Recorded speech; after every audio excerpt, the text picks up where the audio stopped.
네, 김경래 최강 시사 듣고 계십니다.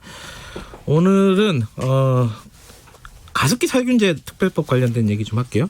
20대 국회가 끝나가고 있지만은 여기 지금 아직 통과되지 않은 법이 있습니다. 얼마 전에 뉴스에서 보셨을 거예요. 그 가습기 살균제 피해자들이 기자회견을 하면서 무릎을 꿇고 호소를 하는 그런 장면을 보셨을 겁니다. 그때 같이 계셨던 국회의원으로 저는 기억을 하는데 지금 가습기 살균제 특별법을 관련된 문제를 계속 제기해 오신 더불어민주당 전현희 의원 스튜디오에 모셨습니다. 안녕하세요. 안녕하세요. 네. 이게 왜 통과가 안 되는 겁니까? 이게 뭐 쟁점이 있어요? 저도 너무 안타까운데요. 일단은 근본적으로는 지금 국회가 파행을 겪고 있어서 제대로 된 절차가 진행되지 않는 게 원인인 것 같고요. 네. 그리고 그래도 여야가 힘을 합쳐서 민식이법 같은 경우는 통과를 시켰잖아요. 네.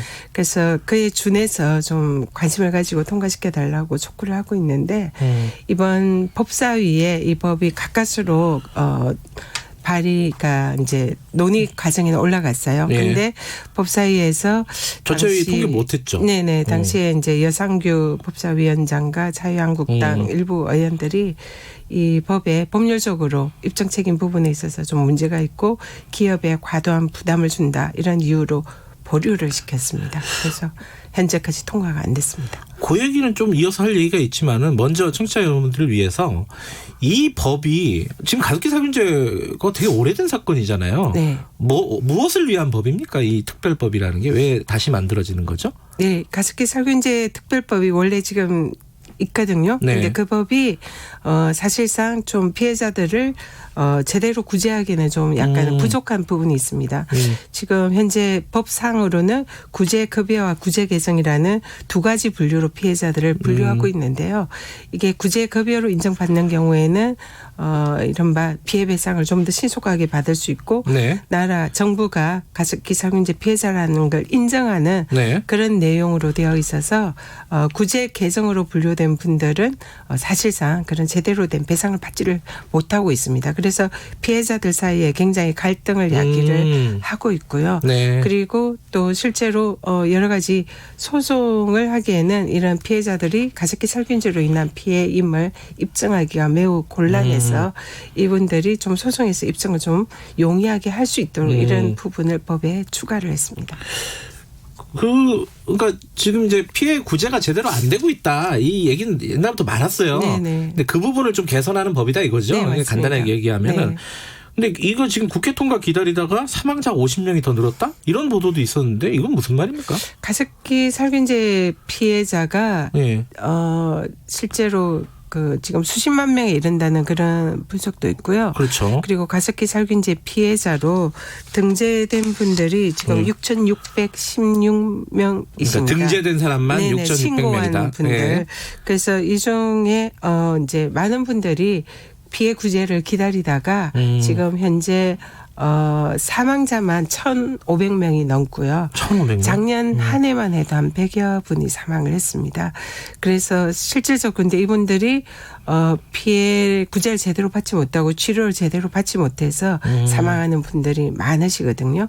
그래서 이 법이 좀 하루속히 만들어져서 이분들에게 제대로 된 치료를 받을 수 있도록 하는 정부 지원이 정말 절실합니다. 근데 이게 입증 책임이라는 게 가장 중요한 대목일 것 같은데 그 부분이 지금까지는 본인이 입증해야 되는 그런 상황이었나요? 피해자가?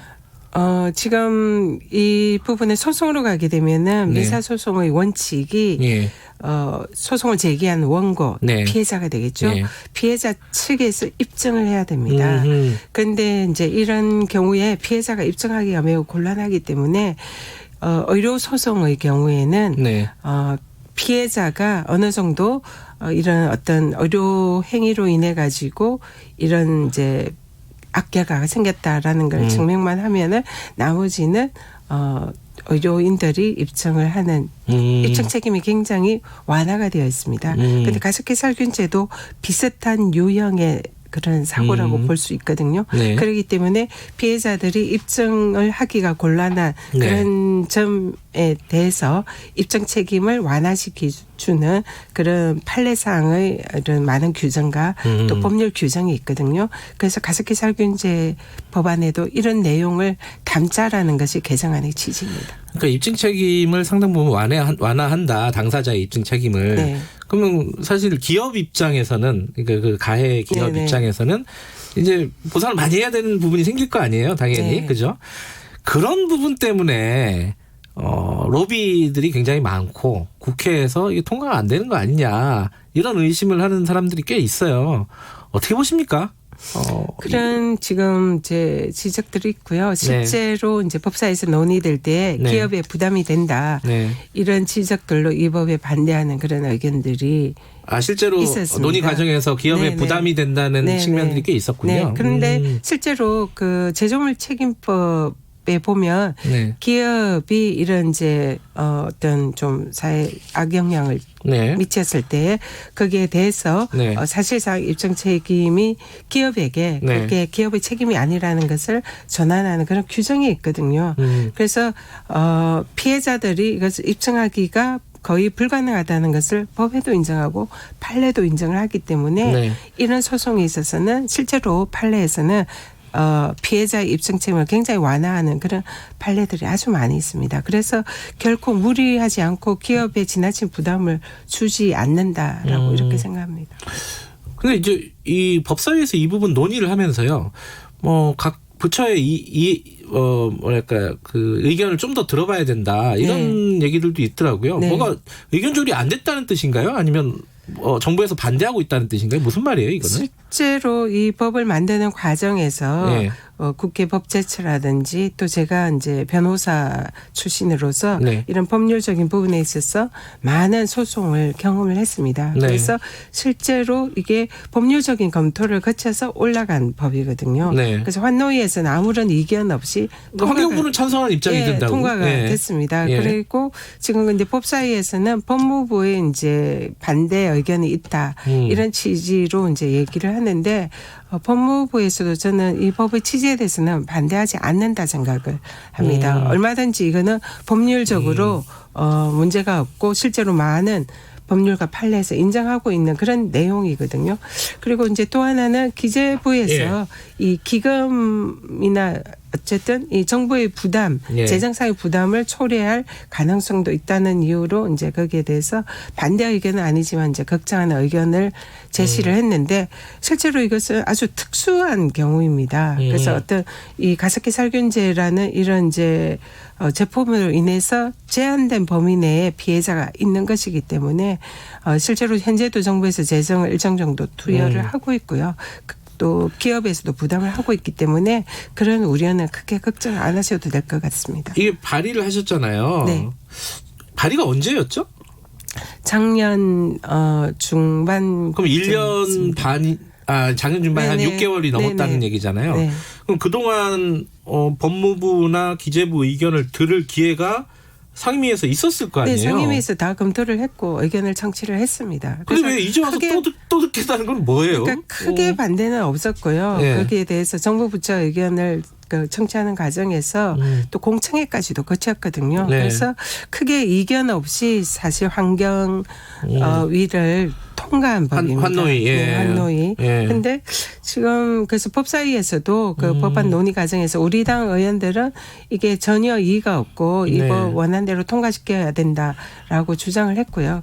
일부 그 위원장과 일부 한 명의 의원만 반대 의견을 낸 거고요. 자유한국당에서도 이거 찬성하는 의원들이 더 많잖아요. 찬성하는 의원들도 많습니다. 그렇죠. 네. 예를 들어 같이 발의한 의원도 계시고요. 네, 맞습니다. 그래서 환노위에서는 여야가 이견 없이 통과가 된 법이거든요. 이거는 여야 간의 쟁점이라기보다는 일부 반대하는 누군가들이 있는 거네요. 좀 구체적으로 얘기하면은요. 그런 것 같습니다. 네. 그 반대하는 분들은 부처의 어떤 의견을 들어야 된다라는 네. 어떤 그걸로 반대를 하지만 네. 실제로 부처의 의견들을 다 청취하고 정리해서 올라온 법입니다. 그러니까 이걸 바라보는 국민들이라든가 혹은 피해자들 입장에서는 이거 기업들 로비 때문에 그런 거 아니냐 이렇게 뭐 근거는 명확하게는 없겠지만은 네. 의심할 수는 있는 상황 아니냐 이런 생각도 좀 들어요 사실. 네. 거기에 대해서는 피해자분들하고 어떻게 그런 얘기도 좀 해보셨나요? 피해자분들은 그런 지적들을 많이 하십니다. 네. 그리고 실제로 그렇게 생각이 되는 부분도 법사위에서 네. 기업에 부담이 된다 네. 이런 취지로 반대 의견을 내셨기 때문에 좀 이거는 기업의 입장에서 생각할 것이 아니라 알겠습니다. 피해자들 입장에서 전적으로 생각해야 된다 생각합니다. 20대 국회에서 이게 통과될 가능성이 얼마나 된다고 보십니까? 지금 법사위에서 이제 예상교 위원장이 지적한 입장 책임 문제에 관해서 네. 이 부분을 이제 전폭적으로 네. 후퇴를 시킨다면 좀 어느 정도 가능성은 있지 않을까 싶은데요. 그 부분을 수정을 해가지고요. 네, 네. 근데 피해자들이 그 부분에 대해서 굉장히 분노하고 있고 그렇게 원안이 지금 사실 환노위에서도 원안이 예. 제가 발의한 부분 중에서는 굉장히 후퇴돼서 법사위로 올라갔거든요. 그래서 피해자 지금 사실상 사망자가 1,500명이 넘고 있기 네. 때문에 이분들에게 제대로 된 보상을 하는 사망자 위로금 부분이 이제 법안 내용에서는 빠지고 부대의 의견에 들어갔습니다. 그래서 상당히 후퇴가 된 채 이제 올라갔는데 지금 이 내용도 피해자들이 받아들이지 못한다고 굉장히 분노를 하고 있거든요. 그런데 법사위에서 또 피해자들이 제일 중요하게 생각하는 부분 중에 하나가 입장 책임 문제인데 네. 이 부분도 후퇴한다면 아마 피해자분들이 굉장히 분노하지 않을까 생각합니다. 이건 좀 지켜봐야 될 내용인 것 같고요. 네. 이 얘기도 하나 여쭤보려고 그랬는데 시간이 없네요. 네. 강남이 선거구잖아요. 네. 지역구지잖아요. 네. 이번에 강남 지역구 줄어든다는 얘기가 있어요. 맞아요? 그런 얘기가 돌고 있는데요. 기사도 났고요. 선거구 획정할 때요? 네, 맞습니다. 근데 강남이 이제 사실 인구로 보면은 인구 환산이 굉장히 높습니다, 지금. 그런데 이제 전북 김제 부안을 기준으로 해서 호남 의석을 줄이지 않는 쪽으로 이렇게 논의를 하다 보니까 그냥 엉뚱하게 불똥이 강남으로 튄 것 같습니다. 가능성이 있다고 보세요? 가능성도 배제하지 않고는 있지만 사실상 불합리하다고 보고요. 네. 실제로 강남의 인구가 계속 재건축 알겠습니다. 때문에 일부 빠졌지만 지금 현재는 다시 회복하고 있는 여기까지 상황입니다. 드릴게요. 고맙습니다. 전현희 의원이었고요. 김경래 최강사 오늘 여기까지 하겠습니다. 고맙습니다.